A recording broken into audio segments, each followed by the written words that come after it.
Hey everybody, welcome into another edition of Make Every Second Count Live with me, Jeff Marconette Jr., your award-winning international Make Every Second Count speaker. And boy, am I excited today. Look, I had a huge event called the Get Up Virtual event. It happened on Sunday on the Work From Home Network TV, and it went over amazing. I had like 8 motivational speakers plus myself. And if you were on there and watched it, please comment with your biggest takeaway. But if you weren't on there and watched it, go ahead and check out the replay of it. But if you would also tell me where you're from, and I will give you a shout out in the video. But my guest, he didn't show up yet. So hopefully he does here in a few minutes, but that's all right. So I would like to hear from you guys. I would like to hear what issues you are dealing with, what things are holding you back in life. And I understand COVID might be holding you back. It's holding me back from getting a haircut. That's why my hair is all curly back here, and it's insane. But so, oh, there he is. There's Glynn. Oh, I am fantastic. Glynn, how about yourself? I'm doing well. I apologize for being a minute late. I had gone on a walk and got involved in a conversation and let the time get away from me.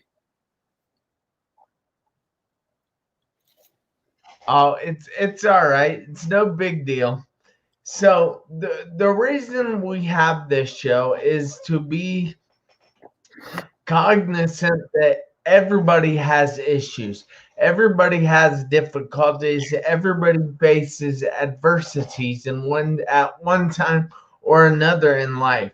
And I just wanted to show you guys that you're not the only one that is facing something. You're not the only one that's having to overcome something, because all of us have at one time or another. And if you haven't yet, just wait. It's coming. I promise you, it's coming just around the bend.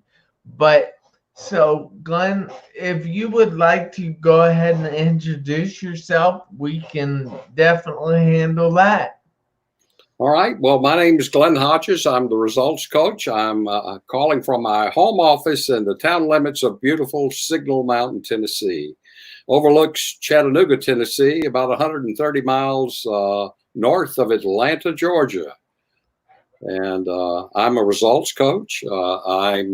Some people say, Glynn, are you a motivational speaker? I say, no, I'm more of a motivational teacher. It's interesting with what we're dealing with the coronavirus is really kind of what I deal with almost on a regular basis with my coaching clients. Yeah, well, that is great to hear. Hopefully, you will be able to add some value and help out my viewers tonight. And we're excited to have you here. And I appreciate you taking the time out of your busy schedule to be here tonight. Well, it's my pleasure to be with you tonight, Jeff. I understand everybody. What? You just lost your audio. What did you say, Glynn? Your audio went out, or either my speaker went out. All right. Well, I can hear you now. We'll just go with it. But we know that everybody has faced adversities, and I like to show them that we have faced adversities. Just because we're here now, sitting where we are, doesn't mean we haven't been through something, doesn't mean that we didn't have to go through something. So Glenn, has there been any challenges that you faced on your journey to becoming a successful success coach? Well, my life has been my life journey has been one obstacle right after the other. But I learned a long time ago. In fact, I had a corporate career for about 14 years with a Fortune 50 electrical manufacturer. I climbed the ladder there. And I never will forget, I started out in Athens, Georgia, after graduating from the University of Georgia. And I'd been there about 7 years, and I was offered a promotion to go into sales management in the electrical business. We were selling products to the electric utilities, multi-million-dollar projects. And I commuted for 3 months from Athens to Richmond, Virginia. And early on in January of 1977, in the old Atlanta airport, I arrived early enough that I had to kill a little time one Monday morning, which was my standard routine for 3 months, flying to Richmond. And I went in the bookstore and I bought a book. In fact, I've got it here, I think somewhere here in the office. It's a little pocket book by Napoleon Hill, Success Through a Positive Mental Attitude. That book totally changed my life. Now, not only was I moving to Richmond, Virginia, I had a wife with a 9-month-old child. We owned a home, but I also owned another house, a colonial home that's now on the historical register in Athens, Georgia, in which I housed a restaurant that I owned. I could seat 130 people in there. So when I accepted that position, I was very honest with my employer, and I said, you know, I've got a business on the side, but I believe that I can sell it, my house, and I can sell the restaurant and the colonial home that it's housed in within 3 months. I said, well, that's okay. And said, you know, we'll buy your home if you haven't sold it. And in those days, corporations would just have 3 appraisals of the home, and they would pay you the average appraised value of it. But within 3 months, almost to the day, I sold my house, and I sold the restaurant and the colonial home in which it was housed. And that book gave me, I always have been a positive thinker because as I tell people, my mother was my first motivational speaker. I can hear her now with that sweet, caring voice. Glenn, if there's a will, there's a way. And it fit right in with everything Napoleon Hill was talking about in that book. And there was one particular quote that I have clung to for so many years. Two quotes, one from there and one that's not from there. The first one from Napoleon Hill's book: with every adversity, with every setback, with every heartache, there's a seed of hope with the equivalent or greater benefit. The key to it is looking for that seed of hope, finding it, and taking action. In fact, later I read something that Albert Einstein had written. There is hope, and it's found right in the middle of adversity. I don't think he called it hope, but that's basically it. He was saying that seed of hope, the good, there is good right there in the middle of adversity. And if you don't seek it during that time and wait until after the adversity is past, you have missed the opportunity. We all likewise have that opportunity with the current coronavirus that we're dealing with. There'll be a lot of people that will do very well, maybe even launch new careers doing this. But there'll be other businesses that'll fall by the wayside solely because of one thing: their attitude. The attitude is what allowed me to not only sell those businesses, but also to excel in the position that I had achieved. And it's accepted in sales management with a Fortune 50 electrical manufacturer. I learned 6 weeks after I'd been hired. And by the way, I don't want to make this so much about me, but I do have a unique history in that I'm probably the only guy you'd ever talk with that was hired by a Fortune 50 company without a resume and that never filled out a job application until they'd been working for 2 weeks. And I could go into, won't do it now, but a whole story on an illustration of the law of attraction. Yeah. I got a call from the HR manager who later became the VP of HR for that company. About 2 weeks after I'd been working there, and says, Glenn, says, this is Clay Jennings. I'm the personnel manager, they called him then, and said, I understand you've been hired. I said, yes, sir. He said, well, I assumed you had because you have an extension, but let me tell you the rest of the story. If you want insurance, or if you want to get paid, you probably want to meet me and fill out a job application. I said, yes, sir. I'd love to meet you. I'll be right down when will be convenient. And so that morning I filled out a job application. That's awesome that you got a job and didn't have to fill out an application.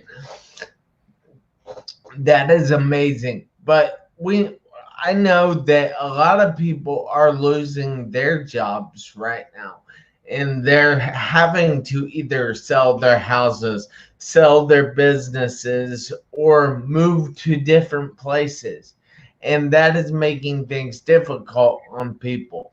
How do you have any suggestions for other people that are dealing with those things? Well, again, it goes back to looking for that seed of hope. You can take two approaches when adversity strikes. Number one, you can let fear take hold of you, can totally grip your mind and allow your mind to imprison you. And the prison of a human mind is worse than the most inhumane physical prison that you could ever imagine putting someone in. I know, I've experienced a little of that, and I decided I didn't like it. Or you can choose to take a positive approach and look for the good.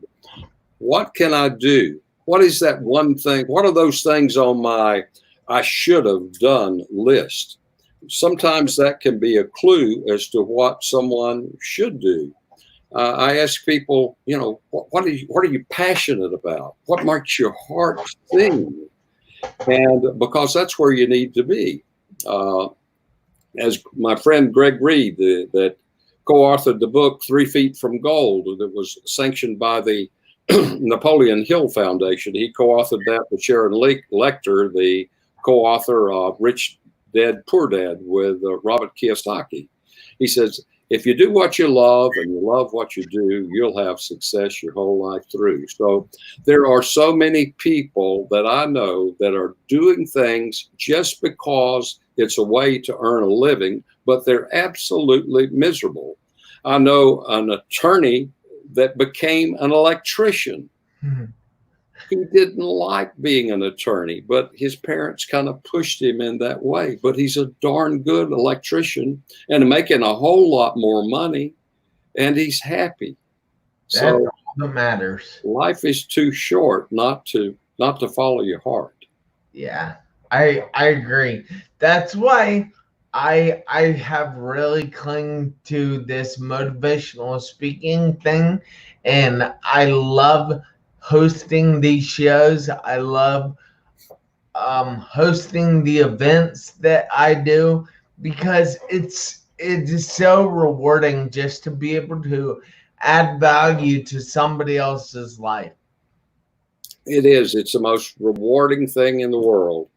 And that's the reason I love coaching so much. I did it for many years before I ever monetized it because I just love. In fact, I have a slogan. I used to do a podcast. I was podcasting and I didn't know what a podcast was. People said, "Well, you're a podcaster." I said, "Oh, I am."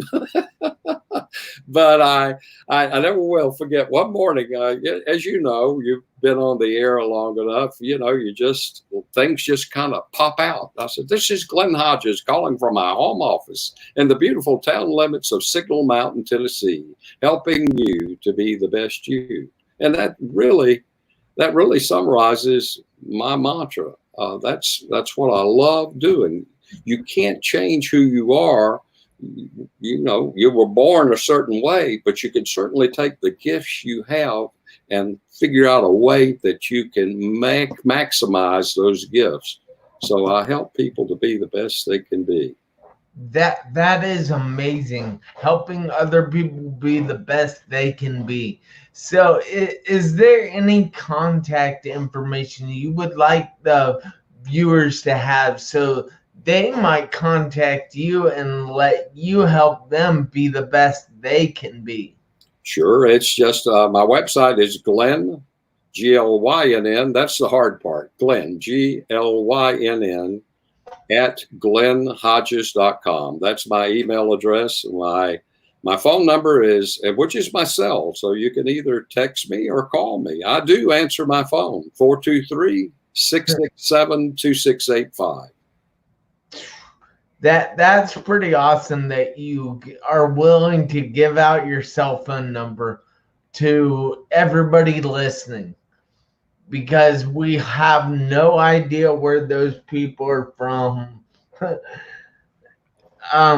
I've given it out for years. Sometimes I get calls I don't want. I just, once I get a call that's not something I want, I just immediately block the call and we move on. Yeah. If you give me just a second here, I'm going to look, see if there's no questions, nothing. I think the imprisoned mind is a very dynamic thing that a lot of people aren't going to understand. Is there any way that you could put that more in layman's terms so they can get it? Because I like this show to be simple. Well, I certainly didn't mean to make that complicated, but no, it's all right.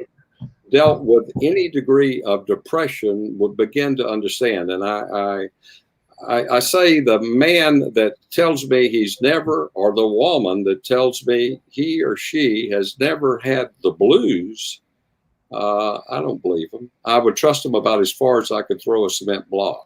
So I think everyone can relate to it. But what happens with depression, and thank God I've never experienced clinical depression, but what happens is it makes you feel as though you're in a deep, dark hole. You can't visualize the sunlight. You can't visualize anything happening good. You feel like that you're just doomed for life.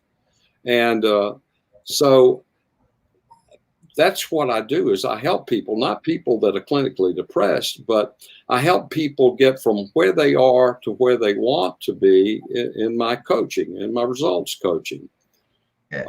And because the mind, take for example, with the coronavirus, the first response that many people have is fear. They will allow fear to totally paralyze them. Yes. I like the way one described fear to me a number of years back. The F stands for false. The E stands for evidence. And the R, false evidence appearing real. That's what it stands for. And you think about it, most of the time, the things that we worry about the most, they don't happen. Probably only 1% of the things that we worry about the most. Now, I'm not telling anyone to not take the coronavirus seriously. It is a serious thing. I have been social distancing, and I was walking this afternoon. I went in a house that's being built, but I was very careful as I was talking with the guy that was having it built. I stayed 6 feet from him. But this thing is very real. I've got a very dear friend I just was talking with as I was walking back to be on your program tonight. His name's Ole Cantos. Ole, in fact, if you look on my Facebook page, which is Glynn Hodges Coach, the first thing there is the videos is a little 3-minute story I told to a crowd of about 3,500 people a couple of years ago. It's a true story about Ole. And anyway, I won't tell you a whole lot about Ole other than the fact that he's a 2-time presidential appointee. He was an attorney. He was with the Department of Justice for many years, and he's now with the Department of Education. And he, as far as his presidential appointment, he works with individuals with intellectual disabilities. And he's the proud adoptive parent of 3 blind teenage triplets, of which one of them he just was telling me, has coronavirus, is in the hospital. Another one has been tested positive, but his condition is not such that they chose to hospitalize him now. But actually, since Ole had to have some surgery a couple of months ago, his mother came in to stay with him at his condo in DC, and she has an autoimmune disease. So the boys when they came home from college, were not able to come back to his condo. So they've been having to stay somewhere else. So can you imagine, with being blind, being in a hospital, and no one you love and know able to be there with you? Man, that would be horrible. So I ask you, and I ask your listeners, to keep Ole and his 3 sons in your prayers. It's Leo is the one that's in the hospital there in DC. All right, we'll have to do that. But I have a friend that he says more of it's instead of the imprisoned mind, he uses the whole situation with the COVID-19 as a thing. He says a quarantined mind. And is that kind of the same thing, do you think? I think so. In that it basically, your mind is somewhat blocked. Fortunately, with the social distancing, it's not. Yes, it's affected my business in that my in-person speaking engagements were all canceled, but we're doing more and more on Skype and Zoom. I use Zoom as my preference, more and more there. And so the conversion has not been that difficult for me. No. It just, only thing is, in fact, I'm speaking this Saturday for a regional Toastmasters meeting that I'm asked to be a guest speaker on. In fact, I've lined up our mutual friend Marie Cosgrove will be speaking Great. for the Alto.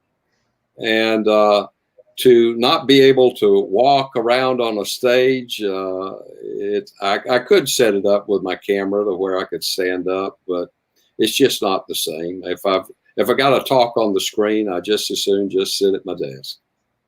Yeah, that's awesome. Do you know Greg Walker? The name is familiar, but I can't place him. But I've heard that name somewhere. I know him or have met him. He is the big dreamer, and he has what he doesn't like the word quarantine. He doesn't like that we're using the word quarantine because he says it makes people feel like they're sick, and it gives people permission to feel like a victim. Yeah, I can see that. So, social distancing is appropriate. Yeah. You can't go out and be with the masses and social distance. And it's gotten to be a joke. I was walking in the neighborhood a while ago and saw my neighbor, and I said, well, here's your social distance hug. Yeah. And because I'm a touching person, I have to be very careful of that sometimes, but I'm just that personable. Yeah, I know. I went to my car dealership today because I had to take my car in for service and I had to go get it today. And I walked in, and the first thing I wanted to do was shake somebody's hand. Yeah. And I'm like, oh, I can't do that. Yeah. It's been very difficult. It is. And, it's the interesting thing. People talk about the interruption of normal. And like with any crisis that we experience, normal as we know it will never return. We will establish a new normal. And I've been through many crises, much more than many of you or your listening audience. I can remember I was in the 10th grade. I was in Dublin High School in my biology class, and I never will forget. Mr. Stewart, the principal, came to the door, knocked. Mr. Douglas, my biology teacher, walked to the hall, talked with him, and he came back in with tears running down his cheeks and said, President Kennedy has been assassinated. America was changed then.